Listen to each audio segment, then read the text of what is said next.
All right, we are live back on for episode 11. I am Anubix. Pass it to our guest of tonight. To my left, go ahead, bro. Yo, my name is Dan. I go by Need.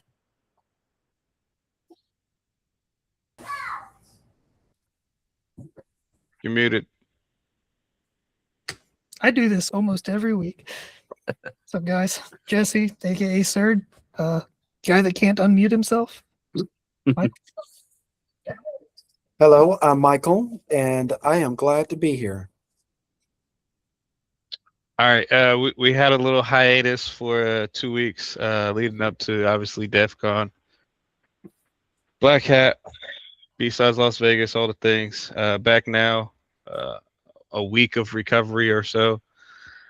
Tons of things I actually want to touch on tonight, but first and foremost, I just kind of want to kick it around, see if anybody has anything that they want to bring to the table off the top. So, No,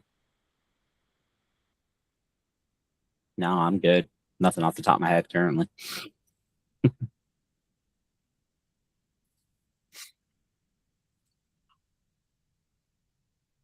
What's the next AI that is going to be used for testing, like we were mentioning earlier, but they turn off like network segmentation or classifiers and it hacks another website?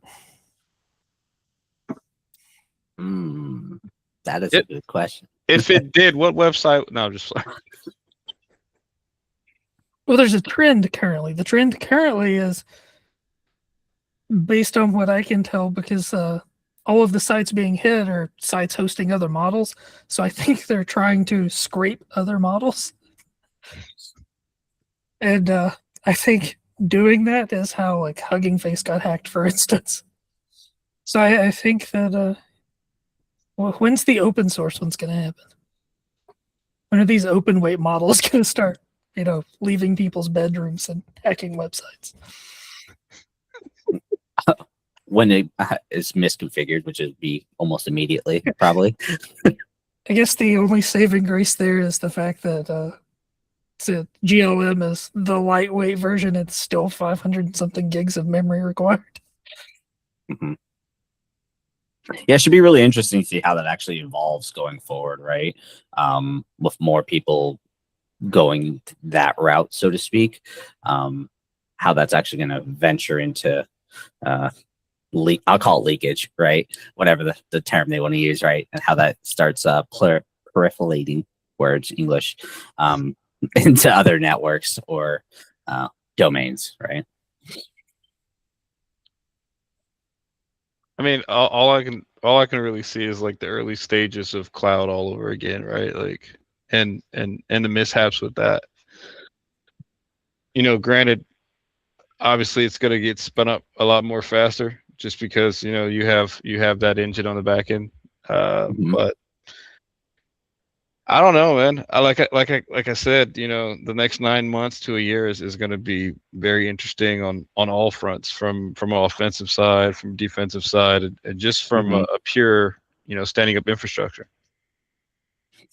Yeah, especially with standing up infrastructure, right? Because I mean, how are individuals going to tackle that, right? Like, are they going to do it purely on-prem, so to speak, or are they going to try to just shift it off into the cloud and pay the premiums for it, right? Every homebrew dev is going to have to make that decision, and both of them are equally not cheap, to be honest with you. They're stupidly expensive.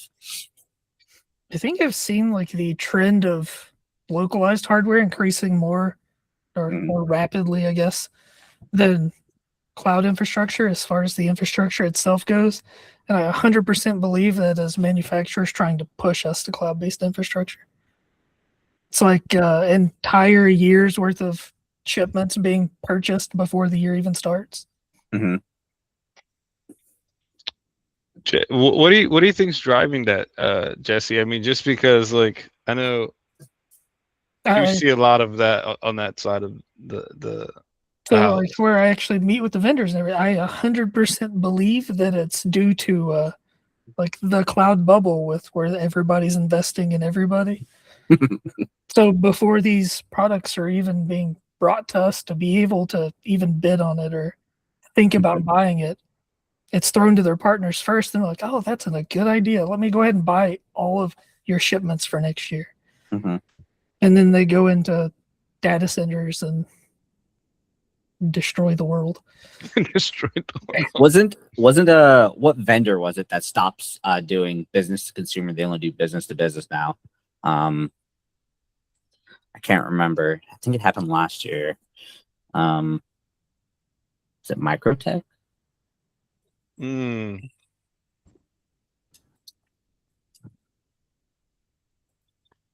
Yeah, that's one of those you're gonna have to look it up. That shit's gonna bug Yeah, me. I'm looking at it right now.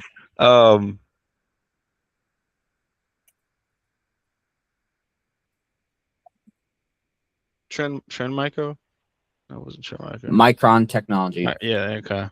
Yep. Yeah, the Crucial RAM. They said pretty much we're only selling to businesses now, aka the big ones, right? Why sell to the consumer when you can sell straight to the big daddies, right? They're going to buy it up. There's going to be no shortage. And how Jesse mentioned, the sheet's going to be filled. Like the purchase order's done. They're like, oh, how much can you make in a year? Cool, we'll buy 50% of it right now, cash. Like, oh, okay, cool. So, I mean, do you think like that's going to change the whole business model, or is it more per se to that one situation? Like it's a one-off, or would you say? I think infrastructure-wise, I think it's going to open up black market infrastructure. I think that you're going to start seeing like sketchy off-the-shelf refurbs that are not actually from China. Now it's from the actual vendor, but they can't say that it's from the vendor. That Temu special. Literally. Nice. It brings me back to what were those things called? Was it black boxes? We used to have free cable. Oh, for cable, yeah. Was it black boxes? Yeah, Had one as a kid. It was awesome. Yeah. Like, I mean, it's so crazy because you start really like looking at this stuff, and it's like, yeah, it can be a total different technology, right? Mm-hmm. But the means of how it either was, kept away or provided to us, like just seeing the transaction and how you interact with said technology is crazy, especially over time. I think it'd be interesting to track physical crime because like when things are being shipped by semi between facilities, like back in the day, trucks carrying like VCRs and DVDs were really sought after. That first Fast and Furious run, huh? Literally the concept that's based on. So I'm curious to see like how that's going to change things as far as like networking and infrastructure and graphics cards if people can determine when that's shipping.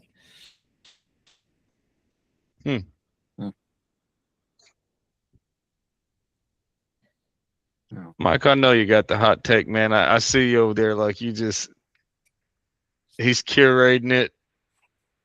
What is it, Mike? Let him cook. Yeah, he's cooking. Oh no, y'all got it good. It's a good conversation so far. So yeah. But no, I know there was one thing that you dropped. I don't know if we already talked about it, but if we talked about it, we need to re-bring that up. But it was that almost 200 terabytes of that's what it was. Yeah, there was a lot of credentials, and 2,500 organizations were affected. Microsoft, Cisco, all the big names. And so Python and putting that in the middle of a CI/CD chain, it's interesting there. But yeah. Was it an SDK or was it what was it just a library? Like what was it? Okay, so what happened in a nutshell is there is apparently a Python add-in that allows you to pull in light LLM to help automate software development using GitHub. And so someone injected some malicious code into that Python package. Mhm. And the problem with that is nobody was able to vet it, right? Because it's all on automatic. It's Mhm. continuous integration, continuous development, right? You just got GitHub runners. You just got all this stuff going. And so you got all these companies, they're using this stuff. Cisco, Amazon, Microsoft, they're all doing it. And so it only took 40 minutes for this exploit to expose 2,500 organizations. The damage was done. And so nearly 200 terabytes of credential data was confiscated by whoever it was. They don't know who it was, but yeah, it just shows a real weakness in the software development supply chain. And I do have a lot to say about that, but that's pretty much the synopsis on that. Also, it was a supply chain attack. Mhm. Yes, essentially. Okay. Yeah, But yeah, go ahead, Jesse. I was gonna say that's unfortunately becoming more and more common with Python is malicious code in the libraries, and people are downloading, installing them, and not even realizing it because they're Was not it- verifying. Was it through PyPy? Yes. Yeah. Yes. Yeah. And so I've been writing code since the 90s, and I've lived through all of the debates since then about waterfall versus agile. Do you use third-party components or do you write your own code? And, do you do this or do you do that? Enterprise development versus old school development. And so, there was these turning points in the history of software development where we could have went a whole different direction and not even had incidents like these. Maybe we would have had other incidents, but we wouldn't have had them like this. And the core of it is the software industry and the big tech companies. They want everybody to write code faster. They want you to ship faster. And so what that did is it got rid of the mindset where you just sit and take your time and you build things right the first time, and you go over everything with a fine-tooth comb, as opposed to trusting a vast industry of third-party libraries. You just say somebody else is going to build that for me, and I'll just glue it together. And it helps you build software faster, but it also makes the software more fragile when things get injected at different points and you don't even understand the underlying technology. I think that that's a larger thing than just like the programming aspect of it. I think we're moving in a direction of people using tooling without understanding it, just in general. Mhm. I wonder how that actually falls in the software development lifecycle of that, right? Like the weight of we need to ship this product out faster comparatively to the security risk of it, right? What the internal vetting of that is, if there even is any, right? I'm assuming at some of these larger organizations there definitely is that, right? But where that they go, okay, it's worth it or it's not, or who they pass the buck off to essentially on that, right? They're like, oh, it's third party, so someone's looking at it, but third party's only important if someone actually looks at it, right? The premise, the guise of, oh yeah, it's open source, cool, yeah, someone's looking at it, like, but are they? Is it actually being reported? Is it actually being actioned on? Like, who knows? Yeah, and also a big thing in that too is like the regulatory bodies that certain orgs fall under, right? So yeah, we had a third party look over this, but I mean, depending on what you fall under, if you fall under HIPAA, are they aware of HIPAA laws? If not, then I mean, you might want to get somebody else to look back over that shit, because I mean, it only makes sense. So We're also in an era where the fines don't match the size of the company. So do you need to meet regulations? Technically, yes, but as we see with a lot of large companies, if your wallet's fat enough, no. That reminds me, I saw something a couple months ago. Someone was talking about like Bank of America, and they're like, they at this point they don't even hide anything. They just eat the fines because it's just cheaper for them to eat the fines and just move on with their whatever the deceptive practices they're doing. And once you said that, I laughed because I was like, that literally thought of that. Like, that's literally Meta. Meta's like, yeah, oh no, we didn't do it. Oh, you caught me. Here's my wallet. yeah.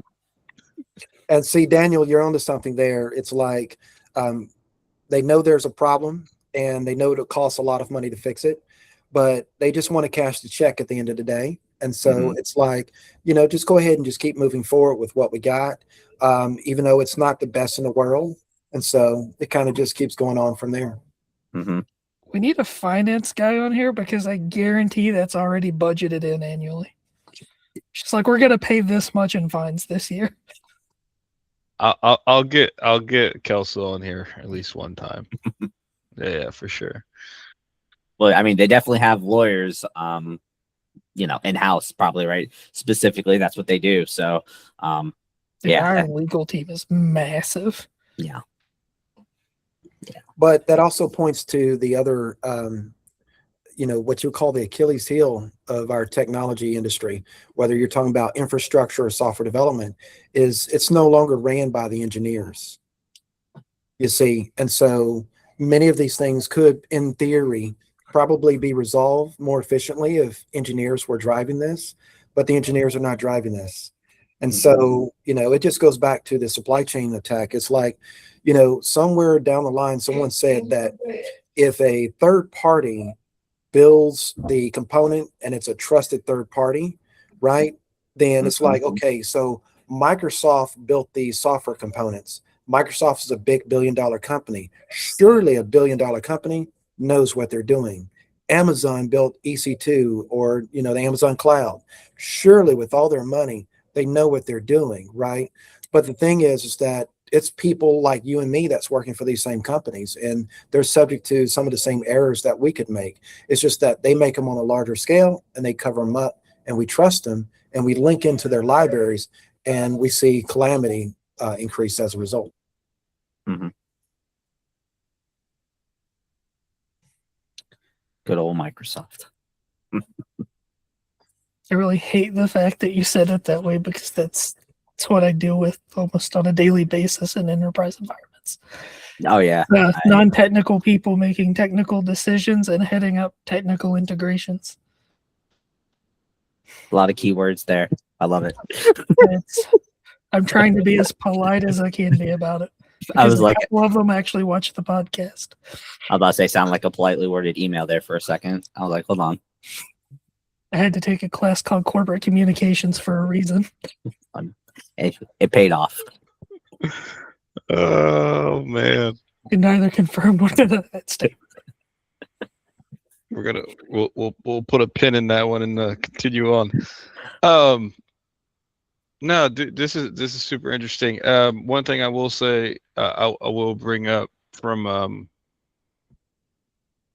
DEF CON that I saw that was a huge takeaway was how Red Team Village, man, they had like these tactical tables where you can go on and do like some real hands-on stuff. But I thought that was super cool. And just saw like the because everybody speaks to the point of like, yeah, man, like what does the AI integration actually look like, right? How do we make it mesh, but like just seeing how individuals actually leverage the AI component and still had the hands-on learning aspect of it was pretty cool, pretty dope. So hopefully it's not like a one-off, right? Like hopefully this is the transition that we see in a large part, because I think that in doing so, I mean, like as we use AI, it has helped us help with the learning curve drastically, right? So I mean, just seeing that going forward was pretty dope. I mean, yeah, definitely. I mean, I would say a vast majority of people in our field use it. Either them wanting to or not wanting to, they're using it, right? I mean, I guess the key is definitely, it's like any tool. If you don't know how to use it right, yeah, you can use it, but it's not going to get you the end result you want, right? So knowing how to code in, let's say Python, C++, whatever the flavor is, right? And you're trying to dev something in it. If you just say, hey, computer, make this for me, right? It's going to scrape everything and try to put it together for you, right? Maybe not get you there, get you halfway home. But if you actually kind of know what you're doing and you can give it, do some prompt engineering, say, hey, do this, then do this, then do this, then do this, right? If you can create that cookie trail or cookie crumb trail for it, it'll actually be phenomenally be more successful for you than if you just said, hey, computer, do this for me, right? Now, obviously, if you suck at it, and you do it that way, it's going to give you subpar results. But then it'll obviously, hopefully, fingers crossed, give you some light into why you suck and how to get better at it, right? And close the OODA loop, so to speak, right? And kind of continue marching forward. On the optimistic side of it, not, oh my God, they're going to kill us and murder us in 10 years type of deal. The very educational thing that you stated there was it scrapes everything to build it. That's something to remember if you're programming an AI that everybody seems to forget. It's scraping terrible GitHub repos where people don't know how to program and are uploading stuff. It very likely is going to spit out crap unless you question it. And I am sure Michael's about to give us a great lecture on this because, yeah, it's. Oh yeah. So basically, it's like you say, you have a vast treasure trove of information, and the trick with AI, and I do mean trick, is reducing the probability that it's going to get the bad stuff. And one of the ways to do that I'm going to do a video series on this on my channel at some point. But you just got to tap into standards, right? One of them, one that I use with AI is D0-178C. And I've mentioned it before on this podcast, but D0-178C, if you can actually study that, that's how that's the aerospace standard for how they build aerospace software for planes, stuff that just can't fail. You don't want your plane falling out of the sky because the computer failed. You can use that in AI, and you can use it for any programming language. And what it does is it causes the AI to go into a mathematical mode with software development instead of a feelings mode. Because, if you're a talented software developer, see, I'm on both sides. I can go whole feelings with software development, like an artisan carving wood, and I can go all engineer, right? Well, AI, for it to work, you can't do the feelings thing because it just fails. And so you got to go that whole engineering route. That's where you're seeing the divide. The developers that have built their careers off of just, I feel how the quality is coming out. And it's a legitimate thing. It's nothing to even, laugh at, right? But you can feel quality when you're coding it yourself from your brain and from your hands. But when you're using a tool like AI, which is pulling all this information, it can get confused. You got to constrain that field that it's using. And aerospace standards is one of the ways to do that. I'm actually glad you brought that up because when we were at Hack SpaceCon, I was talking to a software dev there that does talk about how NASA, like how they don't have, like you can't, being recursive, like constantly looping back is not a thing, right? Because it'll fail at some point, right? So they're very like, you can't do that multiple times. And I was like, oh, well, I learned a thing. Appreciate it, right? So. There's also the third style of engineering, which is what I do, and it's just beating your head against it until it works. Time-honored classic. Well, you can still do that, Jesse. You just attenuate it over several weeks, right? And you just dress it up as planning and pivoting back on your plan. Yeah, it's one of those. I meant to do that. All right, so I'm curious on the feeling side of the thing, right? Like, so how would that process look like, right? Like, how could you give me an example of how like you would? Yeah, so the feeling side of it, that's where it's a fusion of both experience, right? And it's also a combination of scholarship, right? So you can't just say, okay, I done picked up C or I picked up Python and I'm just writing code and I'm just building things. No, you gotta study it, right? So you got to read your books. Daniel was saying something earlier, much earlier. He said SDLC. You got to really know what that is, right? Software Development Lifecycle. A lot of people throw that acronym around these days, but it was born like, almost 50 years ago. And it's like it's your fundamentals. So software development lifecycle, right? You got your requirements analysis. So you got to know what your problem is. You got to define that. And then you got to know how you're going to analyze that and approach that. Then you design it, right? Put your architectures together. And then you go and you construct it. You do your testing, you deploy, and you maintain it, and you loop that whole thing over and over again, just as I said. right? And then the feeling is where you actually can take that methodology, which is above waterfall and agile, and you just execute it like an artisan. You say, well, I have looked at this component in this library, and I've looked at this component in this library. I spent 5 weeks looking at the different libraries that I'm going to use for my software application, and I'm choosing this for this reason. And your reasons is based more on intuition. You couldn't stand before a panel of PhDs and actually defend your choice. They'll just shoot you down every which way. But you know, for you, that's the right choice. And then it just keeps going on from there. And you build it like one little piece at a time. And you just keep testing it along the way. Because there's a lot of people, they'll build the whole thing and then it's broken in millions of pieces and then they're just stuck, right? And so you just sit there and you craft one little piece at a time and it just keeps growing into this thing and it gets bigger and bigger. So that's how traditional software has been crafted for decades, right?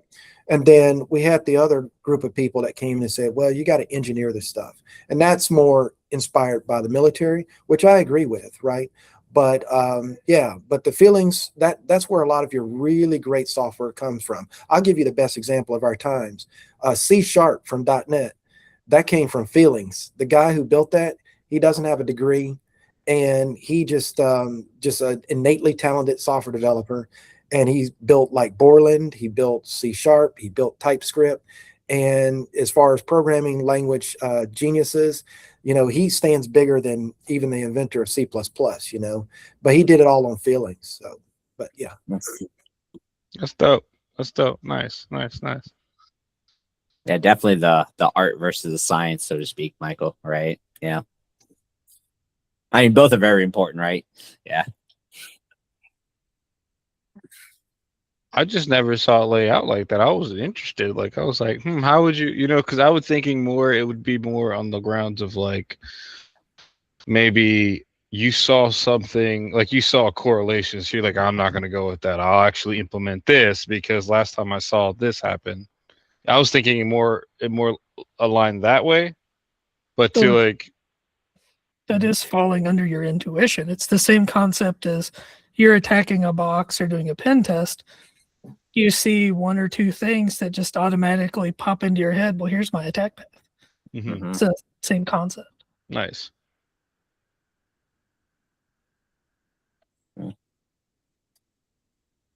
Any more news on your shiny hunters? Yeah, they're still absolutely killing Salesforce. RIP. There's like a new dump from a different university, it feels like every other week. Yeah. I mean, at this point, man, you gotta grab your Coke and grab your popcorn, man. Just enjoy the show.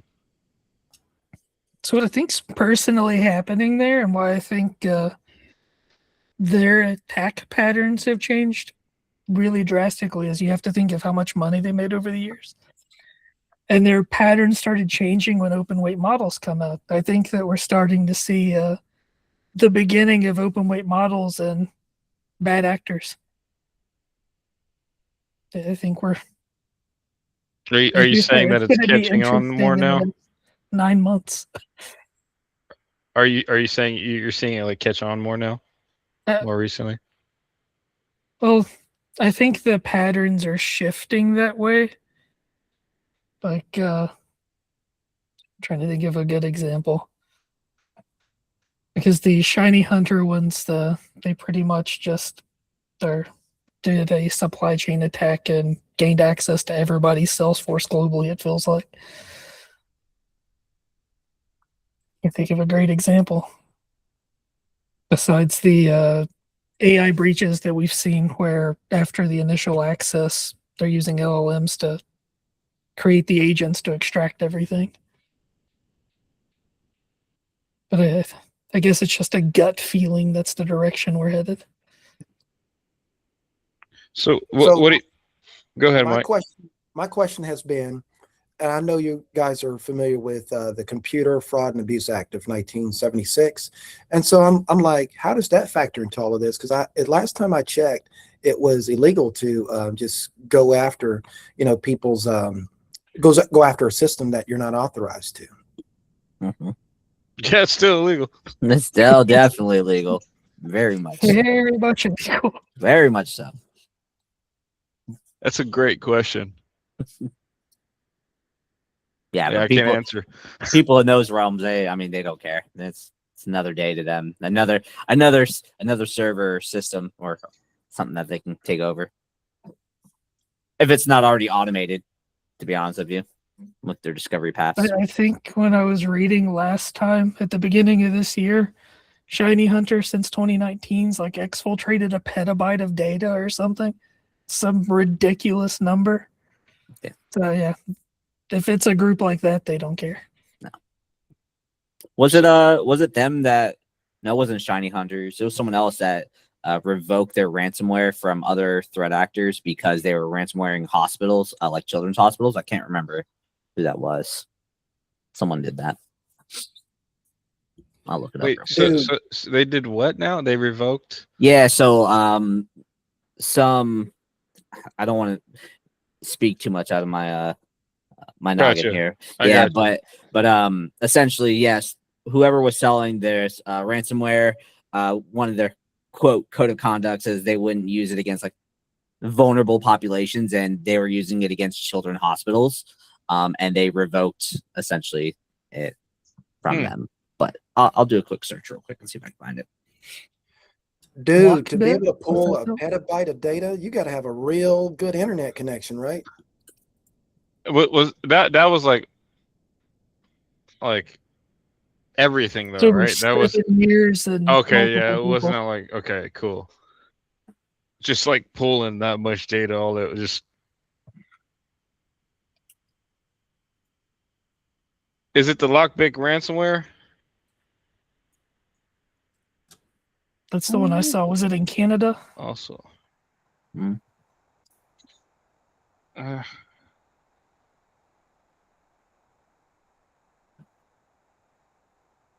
2022. Yeah, it was Lockbit. Yep. Yeah. Okay. Yeah. Yeah. So it is this one. Mm-hmm. That's crazy. Again, see, like as long as it doesn't deal with like kids, it's like yeah, Mhm. but like Yeah, see, the group blamed an unauthorized partner, banned the affiliate from their program, and released a free decryption tool. okay. Take that for what it's worth, right? Yeah. Yeah. Exactly. So I mean, another thing I was thinking about. So would we say like what's your guys' opinions on CTS, man? Like, do we say the next like when are they done, man? I mean, depends. If it's completely do what you want now, today, yesterday. If you actually rein in the rules, like hey, you can only use whatever your agent or AILM, whatever we want to call it, for specific things, I think there's a pretty good chance it'll stay going. And then the best bet is just to ban it altogether, right? Those are, in my opinion, the three tiers that you have. So is the middle one more of like a OSCP? You can only use Metasploit once type thing. You can only use Gemini, in the last 20 minutes of the CTF op. I mean, I don't know. I'm so torn on it because I have such a bad memory. The amount of times instead of looking through all my notes, I'll just bring something up and be like, hey, what's the flag for this real quick? And it spits it out. I'm like, okay, cool. Thanks. Right. On any formalized CTF or whatever, or exam, you can't do that. You'll get banned, right? You're done. You can't do that. But I'm like, sorry, I didn't write down this very obscure flag that I remember for this one random tool I've used once before. And I have to look it up, and I don't want to spend 7 minutes going through 10-year-old Google links, which are also now being pulled together by an LLM or agent. So you can't even Google anything technically if you want to go off the very strict guidelines. Yeah, that's my interpretation of it, though, of course, right? Yeah. Jesse? I think LLM poisoning using the like they did in Texas at the conference where it was an anti-AI CTF where if you copy and pasted logs, it would intentionally give you the wrong answer. Nice. I think that's the way to go. It's a good way to do it. Oh, I can't believe we didn't even fucking talk about that. The damn Atlanta shit. They, they didn't confirm. They said something similar to what would be identified as a Wi-Fi pineapple, basically man in the middle attack, right? Like, oh, the flight. The flight. Yeah, like we Yeah, didn't talk I about wasn't even surprised. It was only a matter of time when you stick somebody coming back from DEF CON on a plane. What But an idiot! but, What like, did that they think was fucker's- gonna happen? that person's done, bro. Dude, all that does is make me sad when I walk into an airport with my backpack now. I mean, it's just crazy. Like it's. I mean, because wasn't the story the person they de-off, they spun up a rogue access point and then Yeah. collected stuff. Like, bro, you're already on a plane which has a manifest, so they have your name, they have all your information, like literally All that everything. telemetry. All data. that telemetry. You're stuck in a tin can in the air. You can't escape. I'm like, that is like robbing a bank with just without In a a mask. multi-hour Yeah, flight at yeah. that. yeah, dude. I'm like, what? Like, yeah, it's good for the lulz and for the memes, but enjoy your prison sentence. I don't know what to tell I you. got it. He was trying to Yeah. physical pen test his way out of the jet. Hope you have a parachute. What, dude? When I saw that, I thought it was fake. And then I saw it pop up like 10 different times. I'm like, I'm not even gonna search this. This is fake. All right. And then like after like the 20 of somebody like, holy shit, this is real. I said, man, it has to be some new person, dude. Like, there's no way nobody who's been around even for a year would do something like because, dude, you're done. Yeah. If you're in the industry, you'll never work anywhere. Like, you don't have to worry about that ever again, and never be able to board another plane ever again. Yeah. So have Hope fun you with enjoy life. Amtrak and Greyhound, man. So what are you thinking? Like a script kiddie that went to DEF CON, buy a Wi-Fi pineapple, sat in on Dude. something saying how to use it, and tried it on the flight home? Dude, I mean, it. See, Can you see anybody else? That's the real question.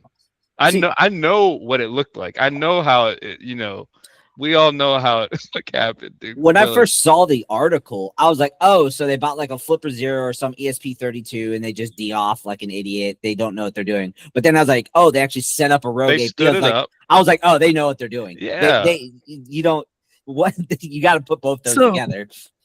I will say the Wi-Fi pineapple makes that part so stupidly simple that they still probably, if they were using a pineapple, they could have still not known what they were doing. Fair.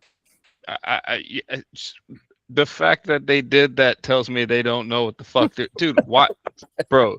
You're breaking federal laws. You're doing like you're going across state lines, bro. Like there's so many. Like that's beyond the hacking charge. Maybe they just thought they were better than they were. And then you have to factor in, like, dude, they're gonna say something like, "You put everything in jeopardy." Da da da da da. Come on, man. You know how they're gonna spin that shit. They're gonna make an example because you know what? It wasn't good enough that some group of idiots decide to, fucking hit MGM and everything else. Like now this, like, I mean, yeah. Enjoy applesauce, bro. Yeah. That's all I'm gonna say. But yeah, it's crazy, man. It's crazy. He's gonna get a commissary number for sure, dude. I mean, like, it. I gotta get him on a podcast. Yeah, that would be. Well, you're gonna have to wait a couple years for that, probably. But yeah. No, we'll just get him the jailhouse call. Yeah, we'll get. Yeah. I'll pay for the collect call, bro. That's crazy. That shit is crazy. But anyways, any cons that are coming up? We have here where I'm at. We have a couple. I think we have 2 B-sides coming up. Okay. So we have B-Sides Orlando, I think, is coming up. I think B-Sides Tampa just happened a couple weeks ago. B-Sides Jacksonville, and I wouldn't be surprised I don't know, does Miami have one? I don't know. I have to look. But there's a couple one that I'm going to try to go to because DEF CON's really fun, but if my company's not paying for it and I'm not being a goon there, I'd just rather go to regional ones where I can actually say hi to people in the local backyard, so to speak. Not travel across the United States. Well, while that's cool and all, that price tag is not something I like to do every year, personally. 120 degrees, man. That's all like. Nope. It was definitely the hottest DEF CON that I've been to. And then it was crazy because like right after we left, I want to say 2 days after or something like that, or a day after, it fucking rained. Yeah, it rained for like 5 minutes, but still, like, come on, man. I think it did that one. Didn't it flood? Did it 1 year. I'm trying to think what it was. Is it the year that everybody got trapped in the desert?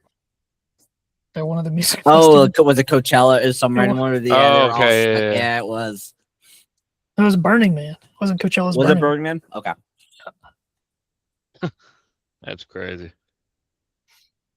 I think Security Carolinas is this month. I'm not going, but I saw that it was this month. Then was it the besides last Charleston, Simply Cyber in November. Was that last week of August, right? I think so. I think it's a Wednesday and a Thursday. That's so weird, man. To like, you would have it just all during the week like that. Well, I think besides Charleston's like a Friday and Saturday, and then Simply Cyber's that's Sunday and Monday. And I think they're even using the same conference center. Really? Well, they're probably just trying to stack it in. Yeah, that makes sense. Get on the tail wave of it. Makes sense. Yeah, that makes sense. Or impromptu the whole weekend. Whatever. Why not?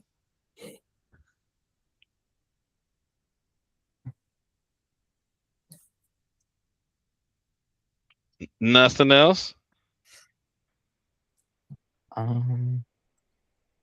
No, not that I can think of off the top of my head. I mean, summer camp was obviously the big thing, right? Yeah, it was Not big thing. meh. Big thing. Big thing. I think it for me it kind of it's more of seeing the individuals, that I haven't seen throughout the year, right? Like at this point. Did they bring was Space Village there this year? I didn't pay any. That I don't know. I mean, I went to a couple of the villages, but it's for me a lot of it's just there's nothing really out there that pops, right? I mean, if you've been a DEF CON for like multiple years in a row, like for any given point of time, you kind of see like the transition, right? So there's nothing really. I mean, what are they doing?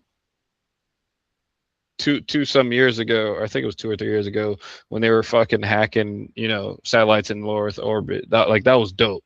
Yeah. They're not doing anything that's like since that you get what I'm saying. So like for me, it's just like I haven't really seen anything cool. I don't really go to a lot of the talks. So I mean, for me, it's just more seeing individuals that I haven't seen, stuff like that. I think going to the workshops, if you were wealthy enough, would be worth it. Absolutely. That's why I like Hack Space Con, though, right? Yeah. I love seeing, well, there wasn't a lot of it, right? But I mean, seeing, HackSat, seeing the OT and ICS stuff, I'm just like, okay, cool. This stuff is here, where if you go to DEF CON, it's overshadowed. It seems like that, right? Though the car one, it's pretty healthy, though. Looks like they're doing a lot of that right now. Yeah. I mean, but again, like, have you fully taken over self-driving portion of the Tesla? Okay. Have you made it where it can fly? Yeah. And I mean, once you hack the car, you hack the car. Like, yeah. Yeah. I mean, a lot of it obviously is like CAN bus and stuff like that. Right. So, I mean, it's really cool stuff. But unless you're building your own test bench and stuff like that, right? It's really hard to get into it, so to speak, right? I mean, there's literature out there I have on my bookshelf, like building a essentially car dashboard or everything you need for car hacking out of like Raspberry Pis and stuff. And like, that's cool, but that's very niche, but it's also very elementary, right? Because that's just to get you into it. That's not realistic. It's like the equivalent of doing Eternal Blue for your first time with Metasploit. You're like, yeah, I did it. It's like, awesome. Or handing you that like cool, that bullshit ass lockpick set. I'm like, go hit the see-through one. Yeah, it's awesome. Yeah, it's like cool. Like you started. Congratulations. Now where do you go from here, right? It's like, all right, cool. And there's a place for that, obviously, right? Like you got to start somewhere, but how do you go from there to hacking into Tesla charging stations, right? Not everyone, where are you going to get a charging station from, right? You're not going to just go buy one, and you can't just go out to Lowe's or freaking Home Depot, wherever the hell they're at, right, and test on them, right? So then it becomes, all right, how do you even do it? Why not? It worked with the flock camera. Well, I mean, yeah. Also, depending on the state you're at, depending on how bad that is about to be and where it's located. Yeah. So what I just heard was someone on this podcast created the first botnet with Teslas. I saw something about like someone did Waymos or something like that. They like had some weird, or they like just pretty much DDoS, and they had them all just going like at the end of a neighborhood. Yeah, Was it like a cul-de-sac or something? Yeah, it was something like that. And I laughed. I was like, that's pretty hilarious. Oh, that's funny. That is hilarious. Yeah, I mean, it's just crazy. But to your point, very elementary. It's kind of like, oh, this is something cool, right? Like somebody's walking by. How do you get their attention? Oh, well, let me show you how to do this, right? But I mean, if you see that 5 times, or if you see even one time, and you've been to this thing 5 times, it kind of loses its shit, right? So yeah, I just haven't seen anything that kind of took my attention. So understandable. I'm still waiting on the humanoids and shit, man. Like, is Elon gonna do it? Like, who's gonna get it, man? Because I think that's the big wave, man. Don't worry, the RAM won't be fast enough, so they'll lock up every 5 seconds. Oh man. Or people will start robbing them to pull the GPU out. It'd be like the Cadillac converter. Oh man. I hope they put it somewhere creative. About the Terminator, man. Skynet. Is it Skynet? Skynet, right? Yeah. So outside of those cons, I mean, is there any cons that you wanted to go to but you haven't made it to yet? I would say, what's that one? Is it Wild West? Wild West Hacking Fest? Yeah. So Mile High Hacking Fest is better because it's not in Deadwood, so it's not a ton of people in a tiny place. Yeah, I'm pretty sure. I felt like that one was a way to just stimulate the local economy, get everyone to a very, very small city. Which, hey, I bet you the city council loves it, right? Yeah. But I mean, from what I've heard, people that went, that's also been fantastic either way. Lots of good workshops, not stupidly expensive either. Very, if you want to be there and you want to learn something, the price point is perfect. It's not too low. It's not egregiously high. There's not 5 seats. It's like 15, 20 person people workshop. So there's not, it's not hard to get into, right? Obviously, if you're late to the game, then yeah, you're not going to get a seat. But everyone I've talked to said it's been very accessible. So, shameless plug for Black Hills. Their workshops are done by Anti-Siphon. They actually offer assistance if you can't afford the workshops. So they'll help you pay for the workshop. Is that you pay what you can? No, that's just their standard training. They'll basically set up a payment plan so that you can pay like the $1,000 for some of the workshops. Just like over time? Yeah. I didn't know that. Yeah, John Strand has, I think, done a really good job trying to make security information accessible to everybody. Yeah, I've done a couple of their trainings, and they've always been really good. I I like what they probably do. do at least one anti-siphon training a month, just because Hmm. $5 here or there. And it's CEUs too, if you care about that too, right? Like, hey, Oh, a that free, always helps. not free CEUs, but at least CEUs I enjoy instead of just clicking through something and going, "Oh my god, what is this?" All right. Oh man. But yeah, I mean it's crazy. This has been the first aftermath of DEF CON where it's just like I'm just glad it's over. Hmm. I don't know if that's good or bad. Did you have fun meeting the homies? If that's the case, then I Yeah. mean, so the biggest thing is like, I don't think you realize just how much time you think you have versus reality. And then like it's real easy to like, hey, this is what's on the schedule, but then like one thing leads to another and Um, it's 4 o'clock in the morning.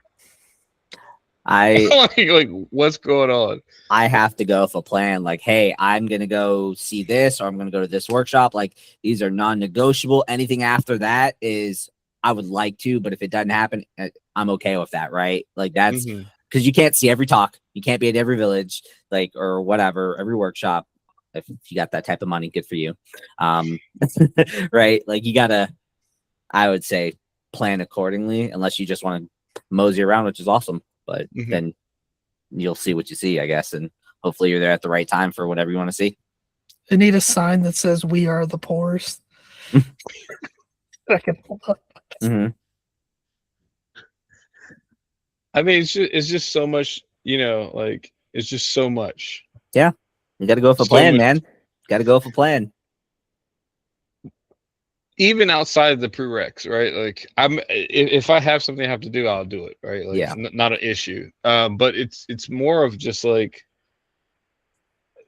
there's hidden doors, so to speak. I'll just put it that way, right? Like, Yeah. and then they only get opened at certain times by certain individuals, right? So like you kind of, If you got to jump ship, you got to jump ship, man. That's just the decision yeah. you got to make, dude. It is what it is. So at the Hopefully end you of the got day, everything. Yeah. no, at the end of the day, it's great because you're like, oh shit, but then you're like, that one move led me way over here. Imagine if I Mm-hmm. didn't do that, So like, it's just, yeah, you have a plan, you have a set of what everything that you're gonna do, but at the same time, I guess I would say keep that buffer for Yeah. like, shit that can and will happen. I mean, if it's a good opportunity, why say no to it, right? The con will be there, Exactly. and they record the talk. So if it's really, unless it's sentimental that you want to see like one of your homies present something, right? Awesome. If not, they're gonna post it. Exactly. I made that mistake twice. So my very first security conference was B-Sides Nashville. Mm-hmm. I had looked up the schedule and I was like, all right, I got to make it from this room to this room to see these talks. Then I get down there and Kelsey's like, no, you're not going to talks. You're going to meet people in the lobby and actually network. Then briefly met Richie there, met a lot of people. I felt like I learned more talking to people than I would have in a Mhm. talk. Mhm. And then went to B-Sides Knoxville and I was like, all right, so I won't schedule as many talks this time. And that's when I sat down with Richie, and I feel like the day just disappeared while we were talking. And he's the one that convinced me to go to Hackspace and Hack RedCon, and it kind of snowballed from there. Mhm. But Yeah. that wouldn't have happened if I actually kept my pack schedule. I'm saying if it's a good opportunity, don't say no to it, right? Like, hey, networking and just making friends and just talking to people, like I said, you can learn a lot more in those talks. I went to a Hackspace Con. I went to a compiler talk. I was like, wow, this is really awesome, but I'm gonna retain maybe 10 minutes of this and it's gonna be gone, right? So I was like, cool, awesome material, but I'm gonna go network because yeah, this is gonna be out of my head in 20 minutes, So I feel you. And at the end of the day, you got a PDF, so you Yeah. can always get Yeah. your refresher. Done. Mike, what's up, brother? Oh man, y'all dropping it real good today. It's been real fire, OG. You gonna kick it off? Oh yeah, man. What, you trying to close or something? No, you gonna close. You got any Well, words of wisdom? You're the one that always has the great words of wisdom, So oh that's yeah. why. A positive message. Exactly. Oh yeah. Well, you just gotta stick with it. And you know, we're past the turning point, where there's questions about AI and there are questions about a lot of this stuff. We're now in the phase where, okay, you just got to dig in, you got to build it, and you got to prove it. Just a few nuggets of wisdom that's out there just floating around is, it's not about your credentials, it's not about your degree or anything like that. What you got to do is you got to build your portfolios. You got to connect with people like Richie, Daniel, and Jesse, and you got to network and you got to meet real people. The times where you just like dress up in a suit and you just fake it, in interviews and that sort of thing, those days are just gone. You just got to know real people. You got to build real stuff. You got to set up your own YouTube channel, your own GitHub, your own blog, whatever it is, and just prove that you know how to do what you say you know how to do. People will find you out there, and before you know it, you'll be on your own podcast like this one. Mhm. See, I mean that's what I'm talking about, man. Who can do it better than that? But so we always do the either this or that. So for today, I don't even know if we did this one before, but I feel like it's only right. Xbox or PlayStation? Hmm. Which decade first? I guess is the question. That's yeah. Or are we talking like the entire legacy? Yeah, that's what I'm Yeah, saying. This yeah. is very important distinctions here. So not the entire legacy, because that wouldn't. The best of best on both sides. Whatever, it don't matter. Like you take the best Xbox versus the best PlayStation. What you going with? I'm going with the Xbox hands down. I would say Xbox. I have more core memories of Xbox than I do PlayStation. Though PlayStation's really fun. I have more of Xbox personally. So I have to go to there's a bunch of asterisks here. Oh shit. I think like the PlayStation 2 when it came out was like one of the most massive leaps in technology for consoles. So I think I would have to go with PlayStation for that. But I also absolutely hate Sony because of the decisions they're making currently around PlayStation. So I will not buy another PlayStation because they're getting rid of digital. They've decided they're not going to do any more cross-platform games. Everything's going to be Sony exclusive. How to bankrupt a company. There you go. That's his next talk coming up. So you guys mark it on your calendar. Mike? Well, so I would just do like Jesse, and I'd have to look at the past, right? Like Daniel was saying, depending on what errors you're talking about. And so for me, I spent most of my time on Xbox playing Jedi Knight Academy, Knights of the Old Republic until 3 a.m, and then sleep for 3 hours and go to work. But it's like, yeah, I mean, Xbox did really well.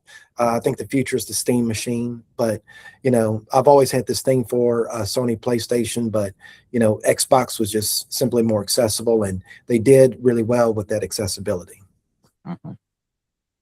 Okay, so is that Xbox across the board? I hear. Nice. I'd say unless there's some of those asterisks, right? But yeah, you did say some of those. I wish that I could say PlayStation, but Yeah. Sony just butchered it for me, like killing the entire legacy. So I am on board with Xbox as well. And I'm biased. I'm a Halo 2 fanboy. That shaped Halo 2. that shaped multiplayer for all consoles. Period. Stop. That was it. Did you play the new Halo? The remasters Halo CE. Yeah. Yeah, so yeah. Awful things. Yeah. I just smiled and waved and played what I paid for, called it a day. I had my prescribed fun. I respect. All right, y'all. We're gonna wrap it up. Thank you everybody for coming out. Appreciate it. We'll see y'all next week. Take care.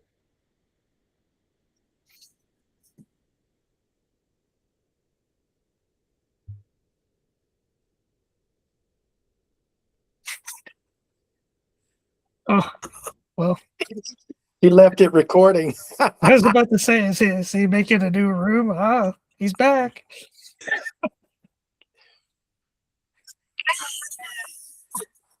Oh, that's good.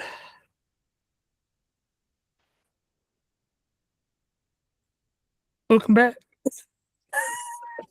He's trying to stop that recording.